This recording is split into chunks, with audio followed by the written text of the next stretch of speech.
की तारीखों का ऐलान हो चुका है। 7 चरणों में मतदान होंगे जैसा कि उम्मीद की जा रही थी।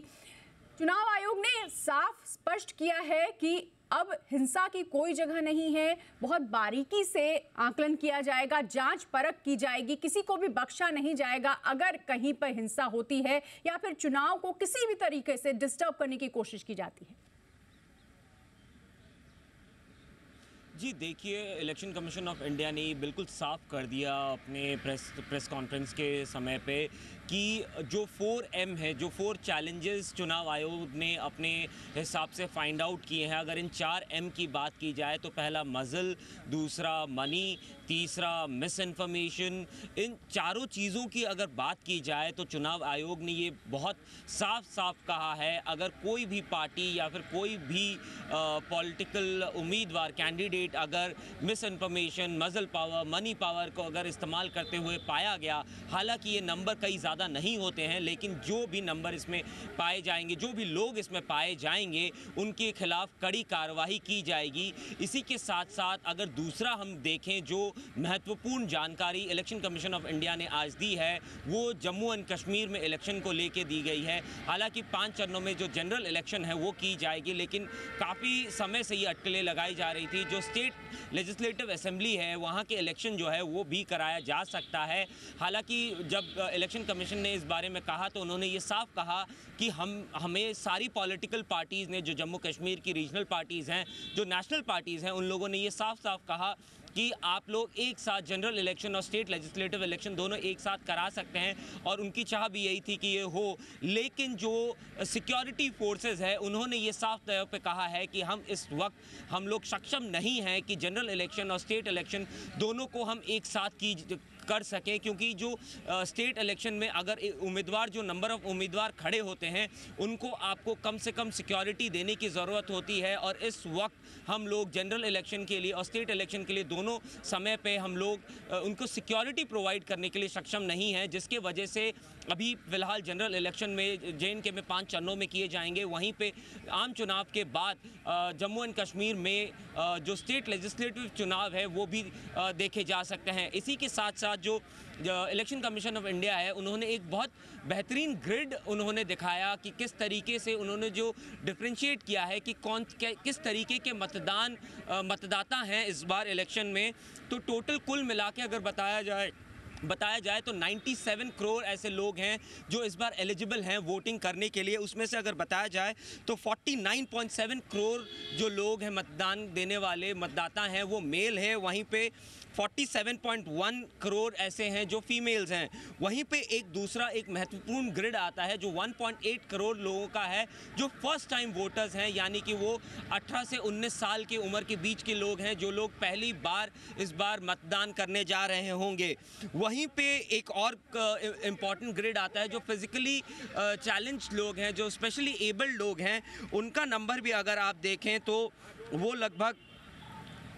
88.4 लाख ऐसे लोग हैं जिनके लिए इलेक्शन कमीशन जो है उनके डोर स्टेप तक जाएगी, और अगर वो चाहते हैं तो उनके लिए जो पोलिंग स्टेशंस हैं वहाँ पे भी व्हीलचेयर और तमाम जो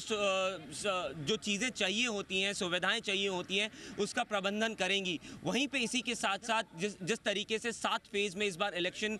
डिक्लेयर किए गए हैं, जो जनरल इलेक्शन है वो 7 फेज़ में किए जाएंगे। और वहीं पर अगर आप देखें तो जो सिमल्टेनियस इलेक्शन की बात कही जा रही थी कि 5 राज्य ऐसे हैं जहां पे सिमल्टेनियस इलेक्शन किए जाएंगे। अगर उन राज्यों के नाम बोलें तो ओडिशा, आंध्र प्रदेश, सिक्किम, अरुणाचल ऐसे राज्य हैं जहां पे जनरल इलेक्शन के साथ साथ स्टेट इलेक्शन भी किए जाएंगे। इसी के साथ साथ जो 7 चरणों में इलेक्शंस किए जाएंगे उनमें से 22 ऐसे राज्य हैं जहां पे एक ही फेज़ में चुनाव को ख़त्म कर दिया जाएगा। वहीं पे 4 ऐसे राज्य हैं जहां पे 2 फेज़ में इलेक्शंस किए जाएंगे। 3 फेज़ में इलेक्शन होने वाले 2 राज्य हैं, और 4 फेज़ में होने वाले 3 राज्य हैं और 5 फेज़ में इलेक्शन होने वाले 2 राज्य हैं। वहीं पे 3 ऐसे राज्य हैं जहां पे 7 फेज़ में इलेक्शंस कंप्लीट किए जाएंगे। कुल मिला के अगर देखा जाए तो 1 तारीख को लास्ट वोटिंग है, वहीं पे 4 तारीख को काउंटिंग शुरू कर दी जाएगी। इसी के साथ साथ इलेक्शन कमीशन ने ये भी कहा है कि हम लोग पूरी तरीके से, यानी कि इलेक्शन कमीशन पूरी तरीके से तैयार है इलेक्शन को कंडक्ट करने के लिए। उन्होंने पिछले 2 साल से लगभग इस चीज़ की तैयारी की है। वहीं पे इलेक्शन कमीशन का जो सबसे ज़्यादा महत्वपूर्ण भूमिका रहेगी वो मिस इन्फॉर्मेशन को स्प्रेड करने से रोकने से, और जो पैसे का, मनी का इस्तेमाल किया जाता है इलेक्शन के दौरान, उसको रोकने से की जाएगी। वहीं पे इलेक्शन कमीशन ने इस बार ये भी बताया कि लगभग पिछले 11 लेजिस्लेटिव असेंबलीज जो हुए हैं उनमें 350 करोड़ रुपए सीजर किए गए हैं या उनके गुड्स सीजर किए गए हैं, जो कि अगर उनके पिछले इलेक्शन से कंपेयर किया जाए तो 850% की ये वृद्धि है। जो इलेक्शन कमीशन का मानना है कि मिस इन्फॉर्मेशन और मनी का इस्तेमाल जो इलेक्शन के दौरान होता है उसको रोकना एक बहुत बड़ा चैलेंज इलेक्शन कमीशन के लिए हो सकता है। अनुवेश, मिस इन्फॉर्मेशन और फेक न्यूज़ पर चुनाव आयोग बहुत सख्त नजर आ रहा है। कैसे सख्ती बरती जाएगी चुनाव के दौरान, क्या गाइडलाइंस? देखिए, चुनाव आयोग का अगर देखा जाए तो चुनाव आयोग ने ये साफ साफ कहा है कि जो वोटर्स हैं, अगर वो विजिलेंट वोटर्स, जो उनका एक पोर्टल पे, उनके वेबसाइट पे एक जगह है जहाँ वेबसाइट पे URL में, जहाँ पे अगर आप देखें तो कोई भी मिस इन्फॉर्मेशन या अगर कोई भी ऐसी जानकारी जो चुनाव को गलत तरीके से इम्पैक्ट कर रही है, अगर वो हो रही है, तो जो वोटर्स हैं, जो विजिलेंट वोटर्स हैं, वो इस चीज़ का एक स्नैप लें, वो वहाँ पे अपलोड करें। इसके आगे वोटर को या फिर उस इन्फॉर्मेशन प्रोवाइडर को कुछ नहीं करना है। उन लोगों को खुद इलेक्शन कमीशन ट्रैक करेगी कि किस जगह पे वो हैं, और लगभग 100 मिनट के अंदर वहाँ पे इलेक्शन कमीशन की टीम पहुँचेगी। उस प्रॉब्लम को पूरी तरीके से सॉल्व किया जाएगा। अगर वो सही पाया जाए तो जो लोग उसमें इन्वॉल्व हैं उनके खिलाफ सख्त से सख्त कार्रवाई भी की जाएगी। अनुवेश, धनबल और बाहुबल पर भी सख्ती दिखाते हुए कहा है राजीव कुमार ने कि इसे भी आचार संहिता का उल्लंघन ही माना जाएगा और ऐसे ही सख्ती से कार्रवाई की जाएगी।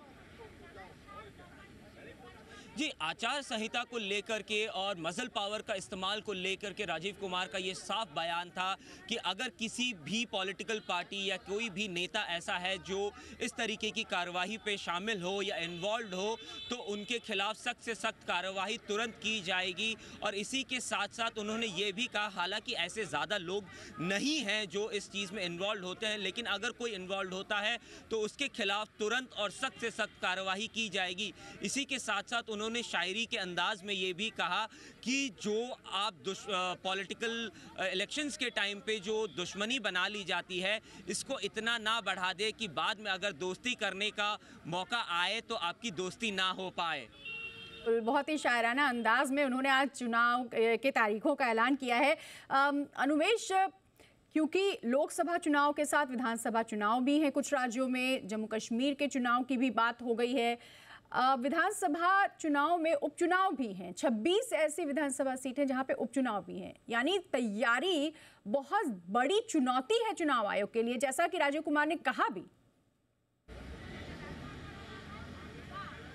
जी देखिए, राजीव कुमार का ये कहना था, पहले तो 26 ऐसे चुनाव होंगे जो री इलेक्शंस होंगे, बाईपोल्स होंगे, उसी के साथ साथ 5 ऐसे राज्य हैं जहां पे स्टेट असेंबली के इलेक्शंस होंगे, वहीं पे पूरे देश में जो जनरल इलेक्शंस हैं वो किए जाएंगे। तो अगर पूरी तरीके से देखा जाए, भारत को मदर ऑफ डेमोक्रेसी कहा जाता है, दुनिया का सबसे बड़ा डेमोक्रेटिक देश है, इलेक्शन है, और डेमोक्रेसी की बेसिकली ये पावन अवसर है जहां पे हम लोग इलेक्शन में वोट करने जाते हैं। तो आप देखें तो जो वोटर्स हैं 97 करोड़ वोटर्स, अगर ये देखें तो कई देशों को अगर एक साथ मिला लिया जाए तो उसी के साथ साथ ये सिंगल हमारे देश का इलेक्शन एक साथ एक ही इक्विवेलेंट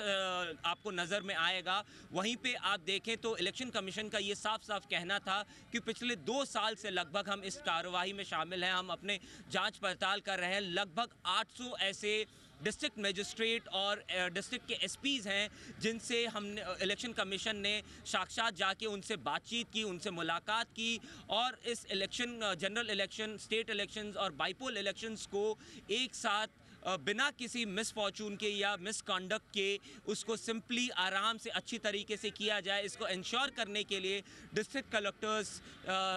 सुपरिटेंडेंट ऑफ पुलिस, इन लोगों को पूरी तरीके से हिदायत दी गई है। लोगों को इस श्रेणी में लाया गया है, उनको ट्रेनिंग दी गई है। लगभग 2100 ऐसे स्पेशल OSDs अपॉइंट किए जाएंगे जो लोग इस चुनाव के दौरान चुनाव में कोई मिसकंडक्ट ना हो, इसको ध्यान रखेंगे। उसी के साथ साथ हर इलेक्शन पोलिंग स्टेशन में 3 से 4 चीज़ें ऐसी उपलब्ध की जाएंगी ताकि वहाँ पे बिना किसी रुकावट के, बिना किसी प्रॉब्लम के इलेक्शन की जाए। वहाँ पे लाइव फीड होगा, मॉनिटरिंग सिस्टम होगा, वहीं पे चुनाव आयोग के साथ कॉन्वर्सेशन या कम्युनिकेशन की एस्टैब्लिशमेंट की संपर्क करने की सुविधाएं भी दी जाएंगी, जिससे कि इससे इंश्योर किया जा सकता है कि जो चुनाव है इस बार 2024 में, चाहे वो जनरल इलेक्शन हो, बाईपोल्स हो या फिर स्टेट के लेजिस्लेटिव असेंबलीज हो, वहाँ पे चुनाव आराम से और बिना किसी प्रॉब्लम के किया जा सकेगा। अनुवेश, 2019 के लोकसभा चुनाव की बात करें, तब से लेकर के अब के जो चुनाव की तारीखों का ऐलान हुआ है या चुनाव की तैयारियों की बात करें, तो क्या कुछ नया है और किस तरीके से इस बार की चुनाव प्रक्रिया बेहतर होने वाली है? देखिए, 2019 के और 2024 के चुनाव को अगर हम कंपेयर करें, 2019 में जहां पे 10.36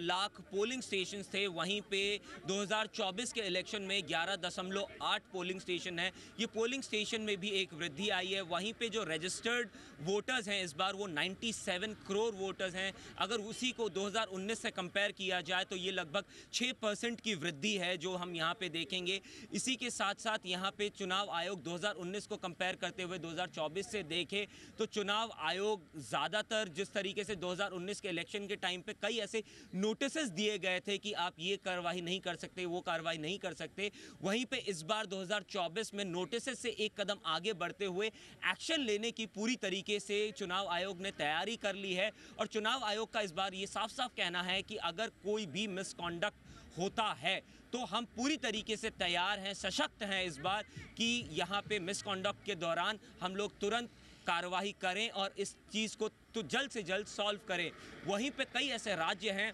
जहाँ पे हमने देखा है 2019 के इलेक्शन के टाइम या उनके लास्ट पंचायत इलेक्शंस के टाइम पे जो वायलेंस है वो काफ़ी हद तक बढ़ गई थी। अगर नाम लेके उन स्टेट्स का बताया जाए, मिज़ोरम ऐसा स्टेट है, मणिपुर ऐसा स्टेट है, वेस्ट बंगाल अगर स्पेसिफिकली हम बोले बहुत बड़ा राज्य आता है, लेकिन वहाँ पे जो पॉलिटिकल सिचुएशन थे, पॉलिटिकल वायलेंस था इलेक्शंस के दौरान वो काफ़ी ज़्यादा था। इस चीज़ के लिए जो सेंट्रल फोर्सेस है उनको पूरी तरीके से सशक्त और तैयार किया गया है ताकि ऐसा कोई भी अगर पॉलिटिकल वायलेंस या अनस्टेबिलिटी की सिचुएशन आए तो वो उसको पूरी तरीके से टैकल कर सकें। अनुवेश, अगर 2024 के चुनाव की बात करें तो यहाँ सबसे नई बात यह है कि युवाओं की संख्या यहाँ पर बढ़ी है और युवाओं के साथ साथ महिलाओं की संख्या बढ़ी है। कुछ ऐसे राज्य भी हैं जहाँ पर महिलाओं की संख्या ज्यादा है पुरुष मतदाताओं की तुलना में। ये एक नई बात है, नई विचारधारा जुड़ेगी इस बार लोकसभा चुनाव में। देखिए, यहाँ पे जो ग्रिड मैंने आपको बताया इससे पहले, इवन चुनाव आयोग ने उस चीज़ को बहुत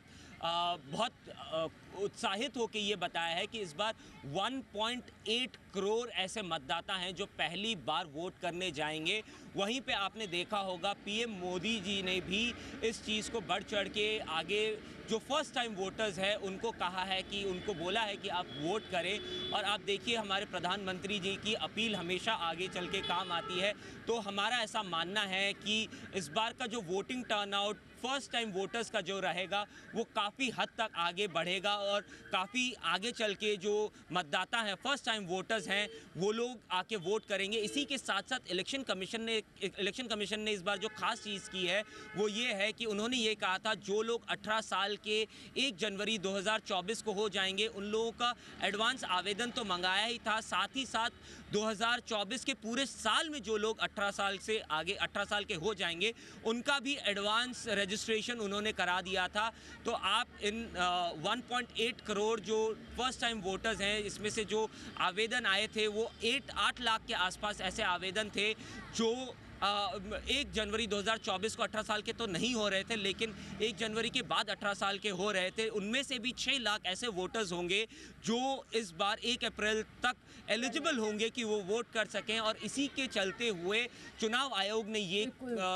सहूलियत दी है। ये युवा भारत के युवा मतदाता हैं जो 2024 लोकसभा चुनाव में मतदान में हिस्सेदारी निभाएंगे और फिर विचारधारा के साथ ही नई सरकार का गठन होगा। 1 जून को आखिरी मतदान का चरण होगा, 4 जून को परिणाम सामने आ जाएंगे और 4 जून को ही तय हो जाएगा कि कौन होगा देश का अगला प्रधानमंत्री।